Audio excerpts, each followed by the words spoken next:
Oi, turma.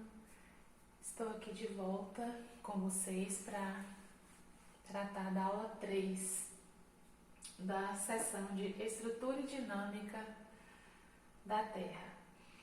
Nessa aula, dando continuidade, nós vamos falar de terremotos,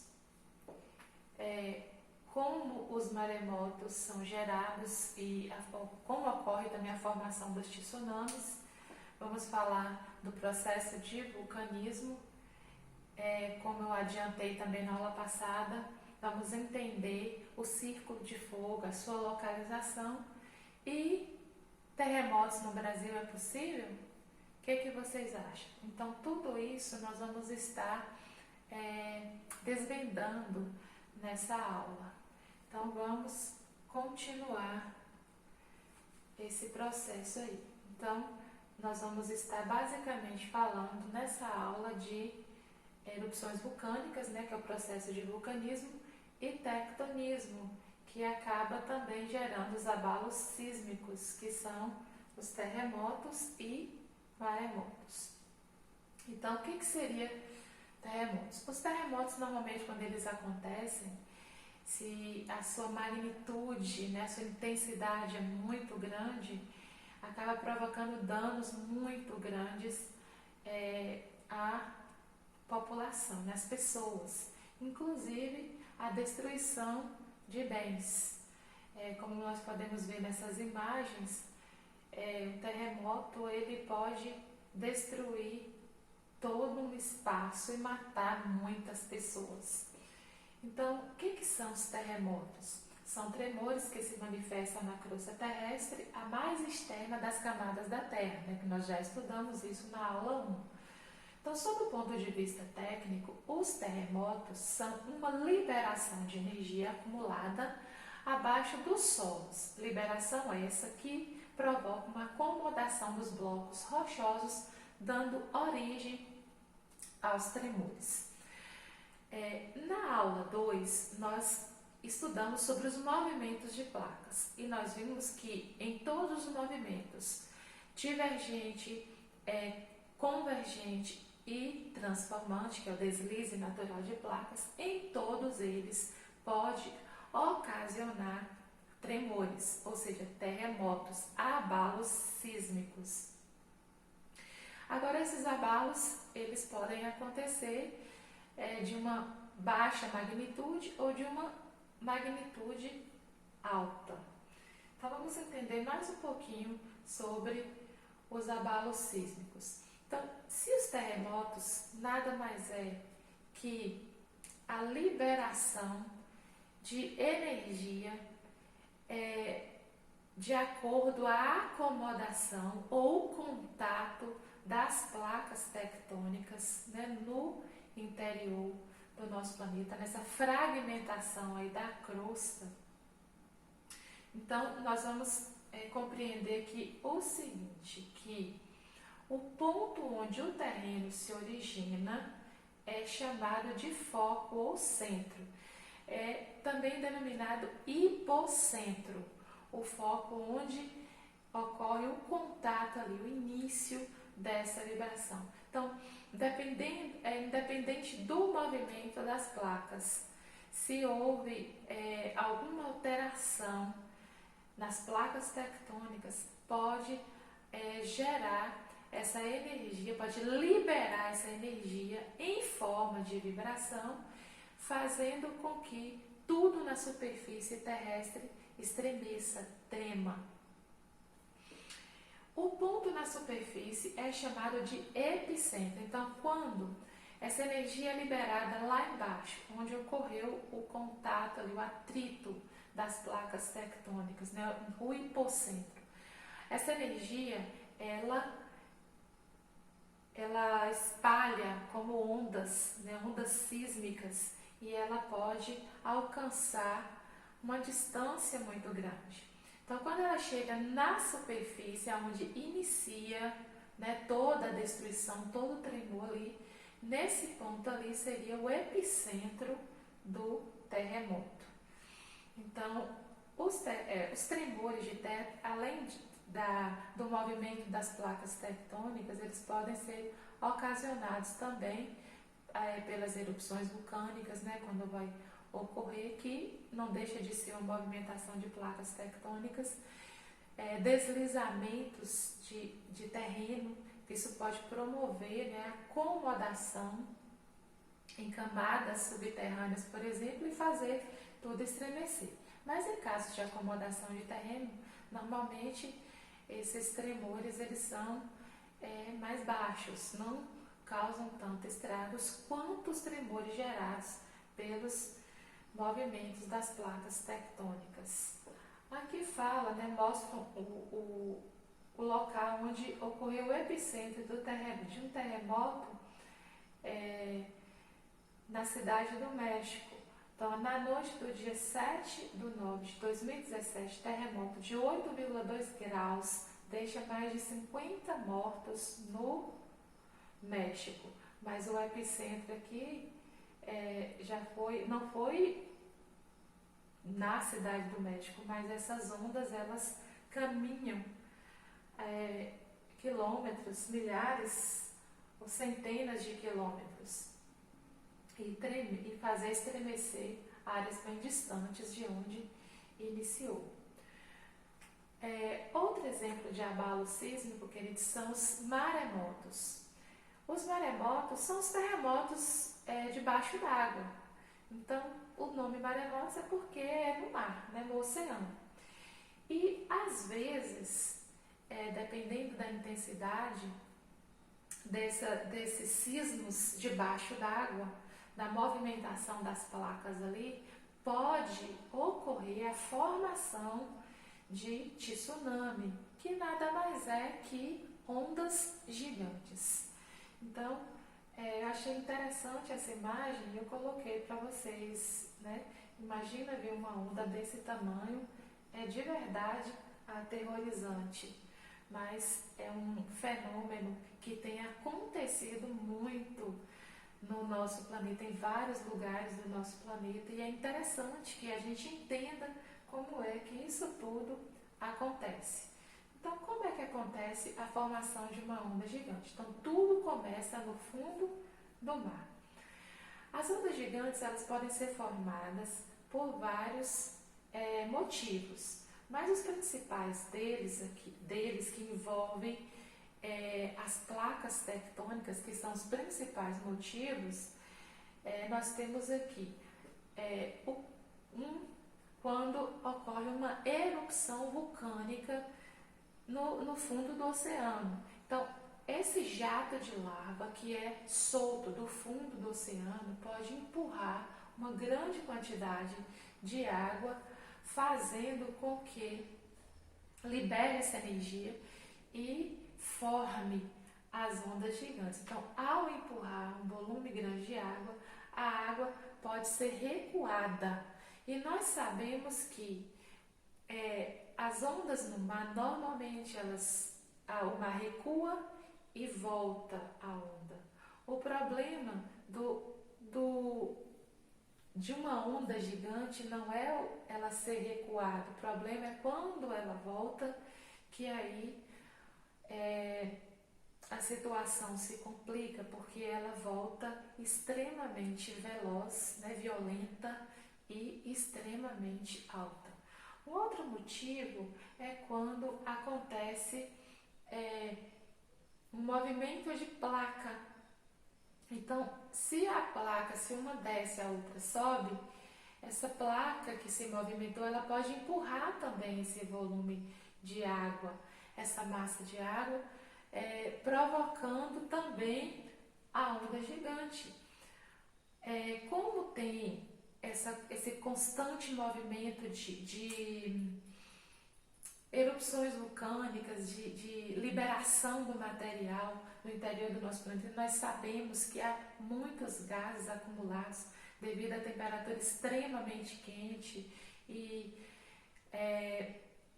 então ocorre a formação de muitos gases. Então, se porventura, numa dessas fissuras, dessas aberturas aí, foi eliminada uma bolha de gás, essa bolha ela pode explodir numa explosão imensa, gigante. E essa explosão pode formar também as ondas gigantes. É bonito de se ver, mas ao mesmo tempo destruidor, gente. As ondas gigantes, elas são destruidoras. Então eu coloquei para vocês 3 motivos aí principais. Eu pontuei alguns outros também no material impresso de vocês, mas esses relacionados às placas tectônicas são os mais comuns que promovem as ondas gigantes. Reparem que ultimamente, nos locais onde ocorreram tsunamis, nessa década, desde 2004 até agora, 2020, nessas últimas décadas aí, aconteceram em locais onde há movimentos de placas localizados no ponto de contato, nos limites de placas, normalmente convergentes, viu?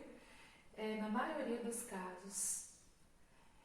Para a gente entender melhor esse esqueminha que a propósito está no material de vocês, mostra aqui a formação da onda gigante bem direitinho para vocês entenderem. Então, o ponto 1 ali fala que um terremoto faz tremer o fundo do oceano. Como eu já havia falado antes, esse fenômeno desloca para a superfície uma grande massa de água.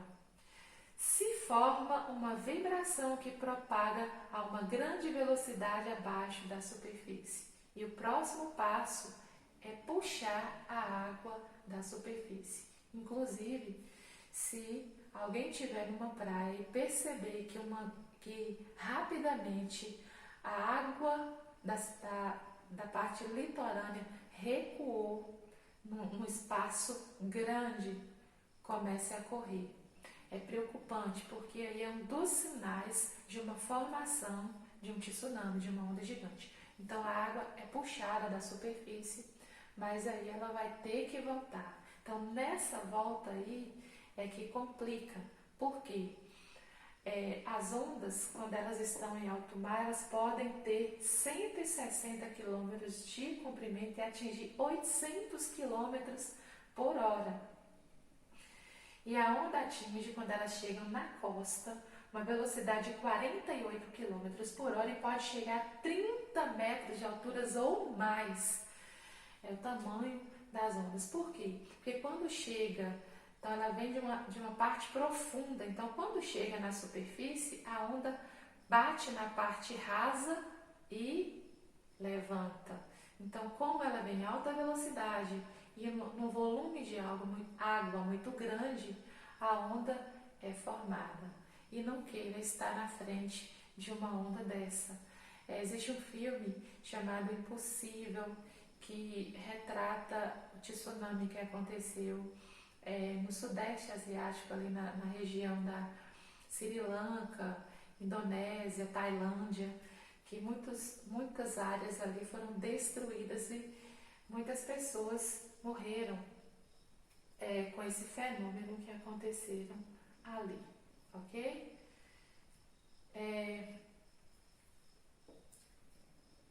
Todos esses fenômenos, todos esses tremores, eu até mencionei ele na aula, acho que na primeira aula, na aula 1, eu mencionei o sismógrafo, que é o aparelhinho que ele detecta e ele registra as ondas sísmicas, ou seja, os movimentos das placas tectônicas, se estão mais intensos ou mais a menos. Então esse aparelhinho nós chamamos de sismógrafo. Então ele detecta e registra no sismograma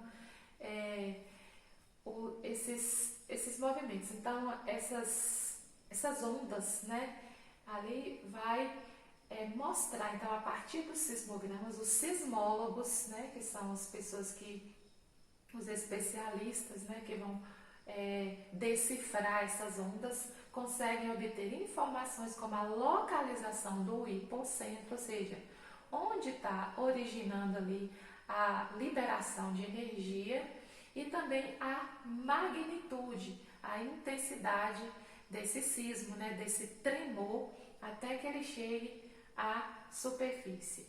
E então o sismógrafo ele registra e ele detecta e registra esses tremores no sismograma, e a escala Richter, que foi criada por esse homem aqui, pelos sismólogos Charles Francis Richter e Benno Gutenberg.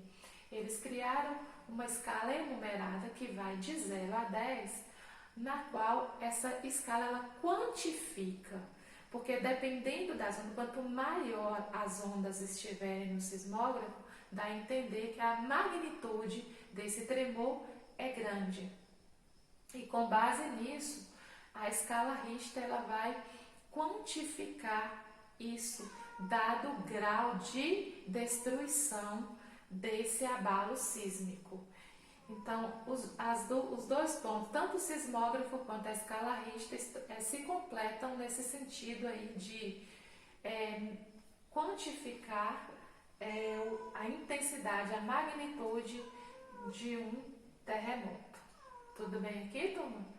Bom, dentro dessa escala, da escala Richter, como eu disse para vocês, ela varia de 0 a 10. Portanto, nunca teve um tremor que alcançasse um grau tão extremo. O mais alto que já teve, de maior magnitude, foi o que aconteceu no Chile em 1960, que foi 9,5 na escala, 9 graus e meio na escala Richter. Eu não vou estar lendo isso aqui para a gente ganhar tempo, né, para prosseguir, porque tem muita coisa ainda para a gente ver, mas você vai perceber que quanto maior o número dado para determinar essa magnitude, mais estrago esse tremor vai provocar, ok? Então vamos lá. O próximo ponto que a gente vai estar estudando, decifrando agora, é o vulcanismo. Então nós entendemos terremotos, maremotos, que podem ou não gerar tsunamis, né, as ondas gigantes. Não são todos os abalos sísmicos no fundo do oceano que vai gerar as ondas gigantes, ok? Mas alguns deles podem surgir. O vulcanismo é um outro processo, e esse é de fundamental importância, porque é o vulcanismo, queridos, as erupções vulcânicas, que vão mudar a parte externa, a dinâmica externa do nosso planeta na formação dos relevos. Então, desde a origem do nosso planeta até os dias de hoje, as erupções vulcânicas estão assim modificando toda a aparência da superfície, da crosta terrestre. Uma vez eu ouvi uma reportagem, um documentário, em que um especialista ele falava que as erupções vulcânicas são de fundamental importância para o planeta porque recicla. É como se o nosso planeta trocasse de pele. É claro que a gente não pode estar, né, não deve ter pessoas nas proximidades de um vulcão quando ele vai entrar em erupção. Porque um vulcão, quando ele vai entrar em erupção, seus efeitos representam um grande risco para os moradores que vivem nas proximidades, e isso em razão dos gases, fumaças, explosões e dentre outros problemas, né, outras consequências que o vulcão ele traz. As lavas expelidas podem destruir tudo o que encontrar em seu caminho, entretanto, se por um lado elas são destrutivas, por outro formam ilhas e contribuem para a formação do nosso relevo, como eu disse para vocês. No movimento convergente, quando uma placa oceânica colide com outra oceânica, lembra que ocorre a subducção? Nesse caso aí vai ocorrer a erupção e esse magma liberado aí vai formar arcos de ilhas e criar ilhas no meio dos oceanos. Então, vulcanismo é qualquer atividade vulcânica. Força em que o magma ele sai do interior da Terra e chega à superfície e escorre em forma de lava. Então, essa lama quente, essa rocha derretida, fundida lá dentro, se chama magma. Ela saiu para fora, por quê? Porque ela perde um pouco, ela perde parte dos gases da sua composição. Então, passa a se chamar lava. Então, a maioria dos vulcões se localiza próximo dos limites de placas tectônicas. Então, aqui tem 4 exemplos aqui. Colima, que fica no México, Kilauea, que fica no Havaí, o Etna, na Itália, e Sakurajima, que fica no Japão.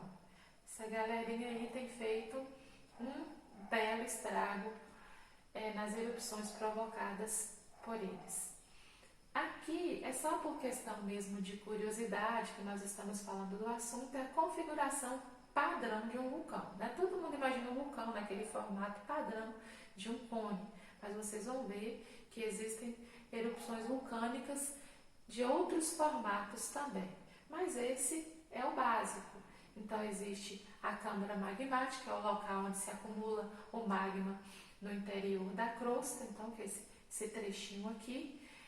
As chaminés vulcânicas, então forma um canudo aí para onde vai extravasar o magma para a superfície, então são fissuras, aberturas, onde na crosta onde ocorre a subida do magma. A cratera, né, ou caldeira, que é uma depressão em forma de funil e que se encontra na parte da chaminé vulcânica, que é o local onde uma bacia gigante assim, né, no formato da saída, onde o magma escorre. O cone vulcânico, né, que é o formato mesmo do vulcão, por onde esse material sai, e os piroclastos. O que seriam os piroclastos? Gente, os piroclastos são rochas, na verdade é um magma que ao ser expelido, ele se solidifica e quando ele alcança a superfície do nosso planeta, ele pode ter várias formas, na verdade são pedrinhas, desde cinzas vulcânicas até rochas grandes chamadas de bombas vulcânicas. Então, olha o que é que diz aqui. São partículas de lavas projetadas para a atmosfera durante as erupções vulcânicas e que se solidificam durante esse trajeto, acabando por cair no solo sob a forma de bombas vulcânicas, cinzas vulcânicas, lapilli ou pedra-póis. Essas imagens aqui vai dar uma ideia para vocês do que seria esses piroclastos aí. Então, eles podem aparecer em vários formatos e tamanhos. E pode ser também cinzas vulcânicas. Vai depender da quantidade de magma que sai e de que tamanho que ela se solidificou. Então, isso sai em uma velocidade gigante, causando uma destruição enorme, gente. Uma erupção vulcânica, ela tem um alto poder de destruição. Essa imagem eu coloquei no material impresso de vocês. Aqui a gente faz um resuminho nesse início aqui, daquela primeira aula, né, quando a gente fala do movimento, da fervura do magma, que ele é muito quente e aí forma as correntes de convecção. E essas correntes de convecção é que vai determinar nos limites das falhas geológicas, das rachaduras aí de placas, pode ser convergente ou se pode ser divergente, a depender da direção que esse magma ferve. Mas há algo interessante, gente, é que normalmente a gente fala que o perigo de abalos sísmicos ou de erupções vulcânicas é dos locais que se localizam perto das bordas, dos limites de placas, onde termina uma placa e começa a outra. No entanto, existem alguns locais na crosta chamados de pontos quentes, chamados de hotspots. Esses pontos quentes, eles acabam extravasando, não faz parte, é no meio da placa mesmo, e acaba a pressão é tão grande no interior do nosso planeta que é expelido para fora o magma e ali é formado o vulcão. Olha o que diz aqui. Nesses locais, o material do manto tende sempre a subir e atravessar a crosta. Quando ele consegue isso, forma-se na superfície da Terra um vulcão. Como a crosta é formada de placas em movimentos, esse vulcão, com o tempo, sai de cima do ponto quente e, ao ocorrer nova erupção, forma-se outro vulcão. Isso pode repetir várias vezes e o resultado é uma fileira de vulcões, dos quais só o último e mais jovem está em atividade. Eu posso citar como exemplo de vulcões que se formam dessa maneira na ilha do Havaí, gente. O Havaí, os vulcões no arquipélago do Havaí surgiram a partir desses pontos quentes, porque o Havaí está lá bem no meio mesmo da placa pacífica.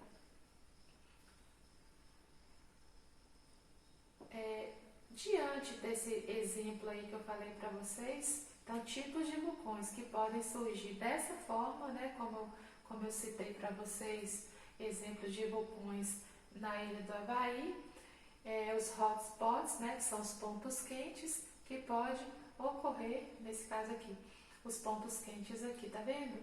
Então o magma, ele é superaquecido aqui no interior e ele consegue uma fissura e uma abertura e externa formando esse vulcão. Então com o tempo, as placas em movimentos, o vulcão que se formou sai desse ponto quente e no outro futuro um novo vulcão vai surgindo. E aí vai sequenciando esse ciclo. Um outro motivo que gera vulcão são as ondas de subdução. Lembra? Nos pontos de convergência em que uma placa mergulha debaixo da outra, a parte que mergulhou, ela é o que? Destruída, reciclada, e ali se precipita para a superfície o magma, as erupções vulcânicas. Normalmente isso acontece já nas cadeias de montanhas que se formou. Outro caso de erupções vulcânicas são vulcões dos rifts. Lembra do movimento divergente no fundo dos oceanos? Então acontece a abertura da placa, extravasa o magma e ali é uma erupção vulcânica que vai o quê? Crescendo o fundo o assoalho do oceano. Existem vulcões, né? Uma quantidade imensa de vulcões no nosso planeta, mas nem todos eles estão ativos, né? Eles estão entrando em erupção. Então existem vulcões ativos, adormecidos e também vulcões extintos. Então, vulcão ativo são aqueles que estão em erupção e que entram em erupção com frequência. Esses são vulcões ativos. E os adormecidos são aqueles que permaneceram inativos durante longos períodos ou apenas emitem pequenas quantidades de gases.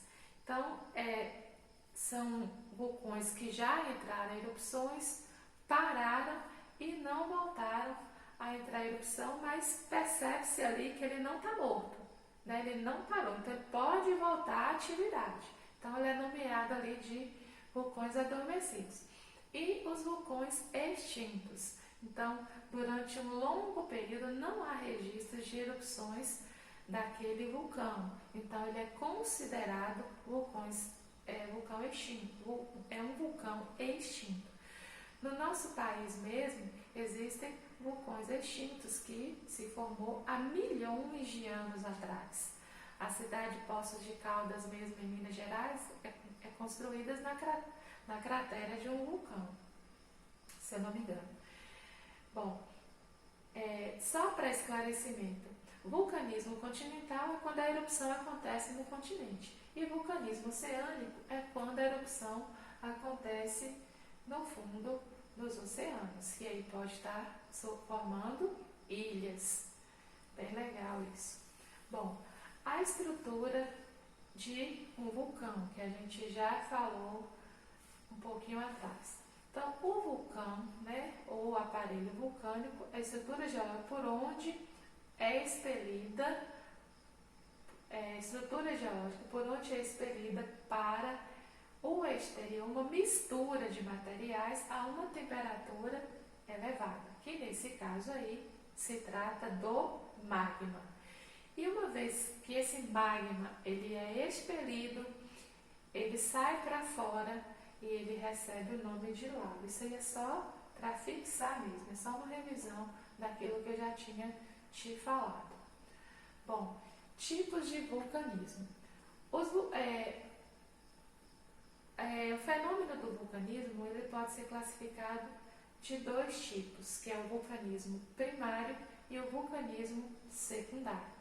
Então, o vulcanismo primário é essa erupção normal. Então, o vulcão tanto de fissura, que ele não está no formato de cone, ou um vulcão que é numa cadeia de montanhas, por exemplo, no seu formato de cone, que está extravasando magma. Esse aí é o processo primário do vulcanismo. E já o processo secundário é a continuação após isso. Por exemplo, em locais onde há vulcões ativos, você pode ter certeza que ali vai haver uma nascente de fontes termais, ou seja, são águas quentes, ricas em sais, e por isso elas são consideradas medicinais e muitas pessoas se banham nessas fontes de águas termais. Elas são aquecidas pelo calor do interior do nosso planeta. Então, esse vulcanismo secundário, atenuado ou residual são manifestações vulcânicas que permanecem após as erupções. Então, pode haver as nascentes de fontes termais, pode haver fumarolas. O que é isso? Onde há um vulcão ali, pode constantemente, em fissuras ali, ocorrer a liberação de gases desse vulcão, constantemente ali, se ele estiver ativo. E normalmente também, onde há vulcões, há a presença de geysers. O que são os geysers? São locais em que a água termal, a água quente, ela é expelida do interior do nosso planeta como jatos d'água que sofrem uma pressão. Na Islândia mesmo, há vários casos, vários exemplos, né, desses geysers. Tem emissão intermitente de repuxos de água quente e vapor. É muito lindo isso. Deu para entender aí? O vulcanismo primário é a erupção normal em que extravasa o magma do interior para fora. E onde há vulcões, né, que entrou em erupções, acontece também esse vulcanismo secundário aí, que é uma sequência do trabalho do vulcão, ok? Tipos de erupções vulcânicas. Eu estou falando isso, tudo isso está no material impresso de vocês, viu, galerinha? Então, as erupções vulcânicas, elas podem ser efusivas, explosivas ou mistas. No caso das efusivas, são aquelas erupções vulcânicas, eu diria assim, mais por fissura. É uma erupção mais calma, mais branda, em que o magma ele vai saindo de forma mais lenta, né, da superfície, do interior do nosso planeta. Um exemplo aí é o Kilauea, na ilha do Havaí, que é um vulcão que desde 2018 ele está em erupção. Se eu não me engano, foi desde 2018, gente. As erupções explosivas, essas aí é aquela que expele tudo que tem direito. Normalmente um vulcão ele expele poeira, vapores de água, os piroclastos, né, como eu expliquei para vocês o que é nessas cinzas vulcânicas, bombas vulcânicas. Eles expelem gases como gás carbônico, o dióxido de enxofre, tudo isso é eliminado por um vulcão quando ele está em atividade sísmica, nesse caso aí, processo de vulcanismo. Só para enriquecer o conhecimento, se porventura você estiver num local onde houver um vulcão ativo e tiver o cheiro característico de ovo podre no ar, esse aí é o cheiro do dióxido de enxofre. Então você pode ter certeza que esse vulcão ele está em erupção. Se ele ainda já não estiver em erupção, ele está em processo, ok? Então, as erupções explosivas são aquelas extremamente violentas. Como exemplo, é o Monte de Santa Helena, que fica nos Estados Unidos. E as erupções mistas, caracterizadas por períodos alternadamente efusivos e explosivos. Então, tem momentos que esse vulcão ele escorre o magma lentamente, mas em momentos ele explode. Aí a bagaceira tá feita, gente, o negócio é feio. Como exemplo aí tem o vulcão Etna, que fica na Itália, Europa. Eu coloquei esse esqueminha aqui, que é basicamente uma repetição disso que eu falei, porque eu coloquei esse esquema no material de vocês. Então aqui tem o exemplo da erupção efusiva, que é aquela mais calma, a erupção mista, que é a mistura dos dois, né, a efusiva com a explosiva, e tem aqui o esqueminha da erupção explosiva. Então, a efusiva, além do quiloel que a gente citou antes, tem o Mauna Loa, que ambos das ilhas do Havaí, e o Ertaale, que fica na Etiópia. Mista, vulcão dos Capelinhos, Etna na Itália, Stromboli também na Itália. E erupção explosiva, o Monte Santa Helena nos Estados Unidos, Krakatoa na Indonésia, Monte Tavurvu, que fica na Papua Nova Guiné, que é da Oceania. Tudo bem aqui, gente? Então vamos prosseguir. Bom, isso aqui eu coloquei mesmo como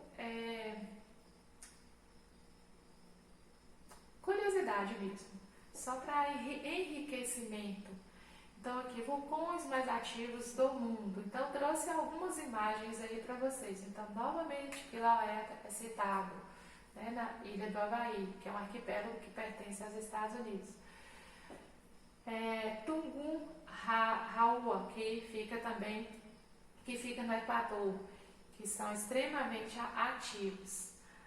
Rabaul, Papua Nova Guiné, Sakurajima, é um vulcão do Japão, que está também ativo. O Etna na Itália, o Anak Krakatoa, que significa filho do Krakatoa mesmo, que fica na Indonésia.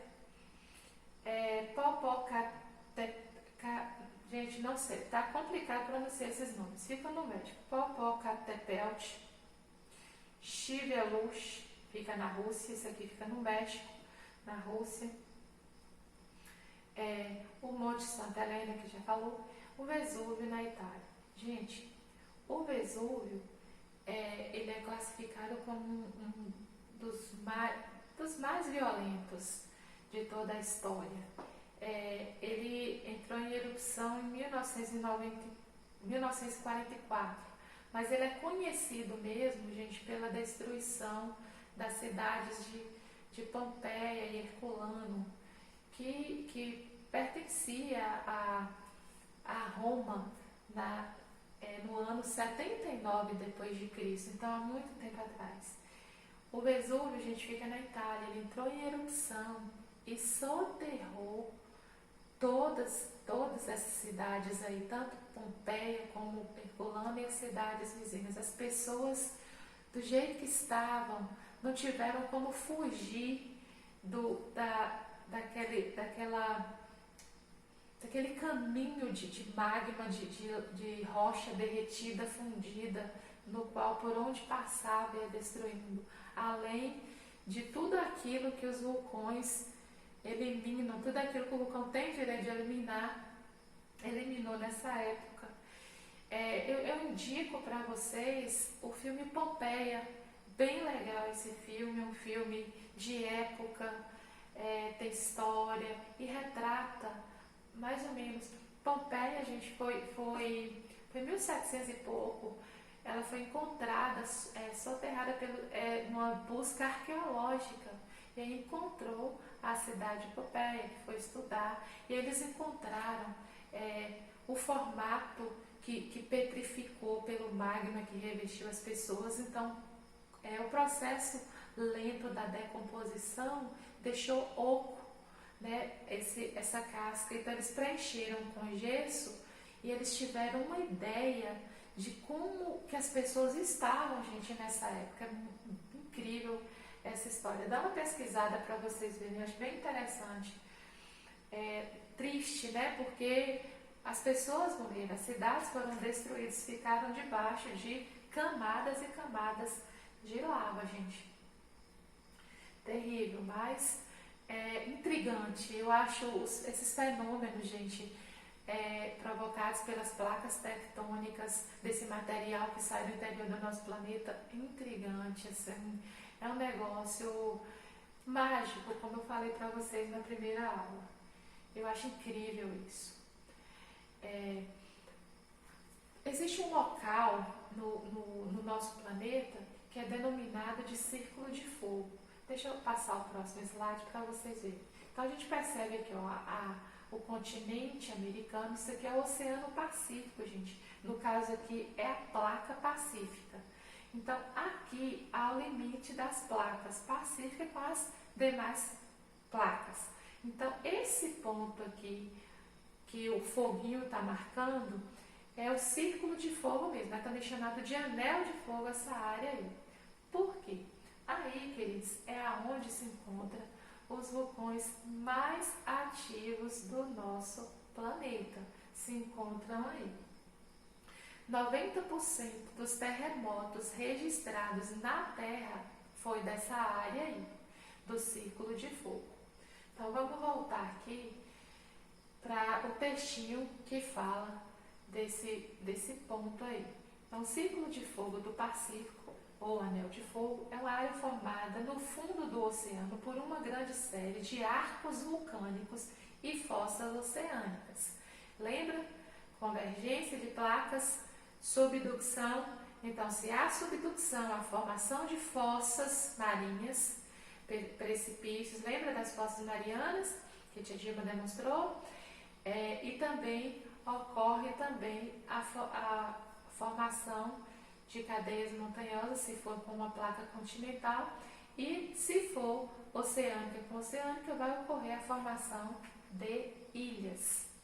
E essas ilhas já brotam com um vulcão, coincidindo com as extremidades de uma das maiores placas do planeta, que nesse caso aí é a placa pacífica. A região de cerca de 40 mil quilômetros de extensão tem formato de ferradura e circunda a bacia do Pacífico, abrangendo toda a costa do continente americano, além do Japão, Filipinas, Indonésia, Nova Zelândia e ilhas do Pacífico. Então, olha aqui, toda a costa americana, tá vendo? Aqui a costa oeste, pega aqui o Japão tá aqui, gente. Por isso que é terrível a situação no Japão. Filipinas, Austrália aqui, ó, Indonésia, esse trechinho, a Indonésia está aqui, e grande parte das ilhas aqui do sul do Pacífico, que abrange esse anel de fogo.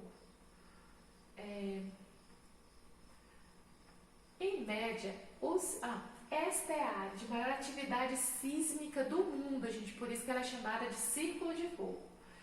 Somente o Japão responde por cerca de 20% dos tremores de magnitude igual ou superior a 6 graus registrados na Terra. 20%, só o Japão, gente, nessa áreazinha aí. Em média, os sismógrafos captam algum tipo de abalo no círculo de fogo a cada 5 minutos. Além disso, mais da metade dos vulcões ativos no mundo, acima do nível do mar, estão localizados nessa área. Fenomenal. Alguns dos abalos, dos fenômenos de grande magnitude, os piores desastres que aconteceu no nosso planeta ao longo da história, foi aí, nessa área do ciclo de fogo. Eu até citei anteriormente o tsunami que aconteceu na região do Sudeste Asiático, que abrangiu ali a Indonésia, a ilha de Sri Lanka e Tailândia. Fez um estrago muito grande nessa época aí.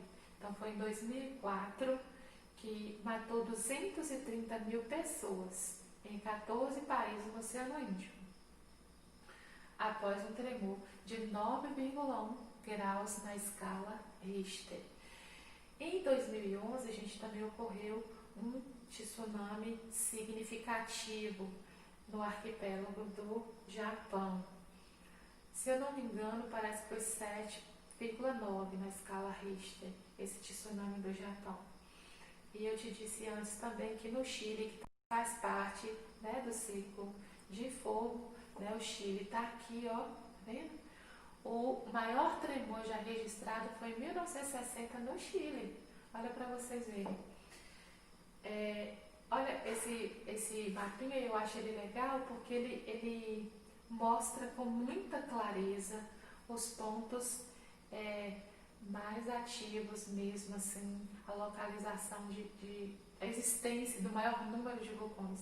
E aí você vai perceber que é exatamente aí no Círculo do Pacífico, tá vendo? Olha o Japão aqui, Filipinas, Indonésia, olha a fileira de vulcões nessa área, gente, na Oceania. E aí agora a gente vai aqui para a costa oeste do continente americano, que é esse trecho aqui, ó, tá vendo? Isso lá que a gente viu, só que tá num outro formato, né? O mapa. Aqui centralizou o Oceano Pacífico. Então, as placas tectônicas, né? Esse mapa dividido em placas e os locais. Vocês percebem que os pontos mais quentes, no caso aí, mais perigosos a ocorrências tanto de erupções vulcânicas, na existência de vulcões ativos e terremotos, se encontram nos limites das placas tectônicas, ok? Esse mapa também é só para enfatizar mesmo. Olha aqui o anel de fogo, certo? Que aqui está o mapa mundi, só que mostrando o anel de fogo inteiro. Por isso que ele tem um formato de ferradura. Olha para vocês verem. As placas desse jeito aqui é onde tem os limites divergentes, em que elas se afastam. Nesse formato aqui, ó, desses pontinhos aqui, é onde há o limite convergente, em que as placas colidem umas com as outras. E reparem que ao redor do círculo de fogo e do Oceano Pacífico, as placas estão em convergência. Bom, já estamos quase encerrando, turminha, o assunto. E a pergunta é: por que não ocorrem terremotos de grande intensidade e não se formam vulcões no Brasil? Na verdade, gente, no nosso país já ocorreu um intenso vulcanismo há milhões de anos atrás. Então, algumas cadeias de montanhas que existem no nosso planeta, no nosso país, surge daí, desse vulcanismo. Só que esses vulcões ficaram extintos, né? Fechou ali essa fissura ali de extravasamento do magma. E no nosso país não tem mais vulcões ativos, né, que poderiam entrar em erupção. Segundo os estudos, o novo ciclo poderá se instalar no país, provavelmente no litoral, mas só daqui a milhões de anos. Então não se preocupe que essa geração não vai ver vulcão entrando em erupção no nosso país. Então, todo o relevo, como eu disse para vocês, está vendo? Formou-se em períodos geológicos antigos, há milhões de anos. Na era Cenozoica, no período terciário, as erupções vulcânicas oceânicas originaram algumas ilhas no litoral. Isso aqui é interessante, gente. Como Fernando de Noronha, sabia disso? Que o arquipélago de Fernando de Noronha foi originado de erupções vulcânicas na era Cenozoica. Trindade, São Pedro e a ilha de São Paulo foram formadas nesse período aí, há milhões de anos atrás. E aquela resposta que eu acredito que todos vocês já sabem, né, que o Brasil, ele está localizado, vou botar aqui, o Brasil está aqui é a placa sul-americana, então o Brasil ele está no centro da placa sul-americana, o que dificulta a ocorrência desses tremores violentos, então diferente dos locais que estão nessas linhas aí na divisa, né, do limite de placas tectônicas. Aí você pode perguntar, mas tia Dilma, mas no Brasil acontece tremores? Acontece sim. No nosso país tem acontecido alguns tremores, mas nunca eles iriam alcançar uma magnitude como os daqueles localizados, por exemplo, na área do Círculo de Fogo do Pacífico, naqueles locais onde estão no limites entre placas tectônicas. Então as magnitudes são sempre baixas. Então esse mapinha aqui mostra locais onde já ocorreram tremores, alguns terremotos, né, no nosso país. Então o Brasil está situado no centro da placa sul-americana, né, que eu já falei, que atinge até 200 quilômetros de espessura. Então está bem distante da zona de perigo. O sismo no Brasil raramente possui magnitude e intensidade elevadas. No entanto, existe a ocorrência de terremotos no território brasileiro causados por desgastes na placa tectônica, promovendo possíveis falhas geológicas. Gente, no nosso país, ao longo do território dele, na placa onde ele está, já foi detectado uma média de 48 falhas geológicas, ou seja, é como se a placa sofresse alguns arranhões.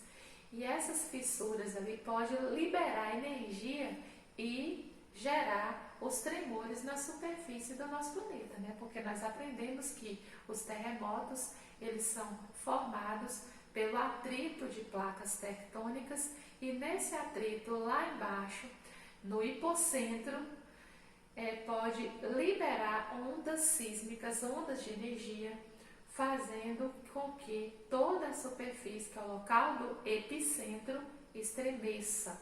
E dependendo dessa carga de energia, né, da magnitude, pode ter alto poder de destruição ou não, ok? Então, o nosso país, nesse caso aí, ele não vai sofrer terremotos de grandes magnitudes e muito menos erupções vulcânicas.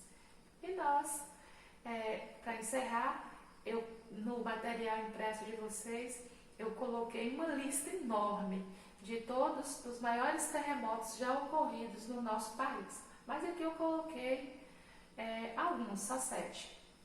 Então, o maior aqui que eu cito aqui ocorreu em 2008, em São Paulo, na verdade atingiu São Paulo, Rio Grande do Sul, Santa Catarina, Paraná e Rio de Janeiro. Um terremoto de 5,2 na escala Richter. E na divisa entre Acre e Amazonas, gente, só uma observação aqui que eu estava esquecendo de falar. Alguns locais onde, vamos supor, no Chile, no Peru, se acontecer, dependendo da magnitude, lembra que eu falei para vocês que essa energia liberada pode alcançar, ela perde força na distância que ela segue, mas essas ondas podem chegar em lugares no nosso país e sofrer tremores. Então, o nosso país ele está no centro da placa, mas ele pode receber também energia de um outro local onde aconteceu o terremoto, viu? Dessas ondas que pode caminhar uma área enorme por centenas até milhares de quilômetros, sabia? Então, às vezes, alguns tremores no nosso país é consequência de um terremoto maior em outro local, nas proximidades não tão próximas assim, ok? Então, esse aqui foi 61 graus na escala Richter, que ocorreu em 2007. 2007 também foi em Tacarambi, em Minas Gerais, que não teve 4,9 na escala Richter. Olhando aquela listinha da escala Richter, você vai ver que esses tremores eles não causam tantos danos. Então, se não tiver gente nos locais que quebra alguma coisa, não vai fazer vítima, né? Pode só promover rachaduras, coisas desse tipo. Pecágio, Ceará, em 1980, 5,2 na escala Richter. 1980 também no Rio Grande do Norte, 5,1 na escala Richter. E Espírito Santo, em 1955, 6,3 graus, né, na escala Richter. E 1955, Mato Grosso, 6,6 graus na escala Richter.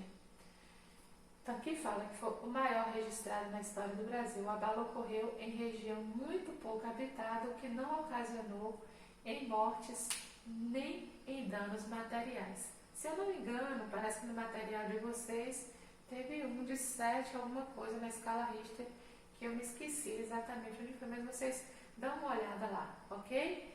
Bom, eu acho que é isso, turma. Ficamos por aqui. Eu espero que vocês tenham entendido esse assunto. Eu vou deixar aqui na imagenzinha do círculo de fogo, né, para vocês memorizarem. Encerramos esse assunto, né, terceira aula. Lembra que eu falei 3 aulas? Até a próxima. Beijo, fiquem com Deus. Espero que estejamos juntos logo, ok?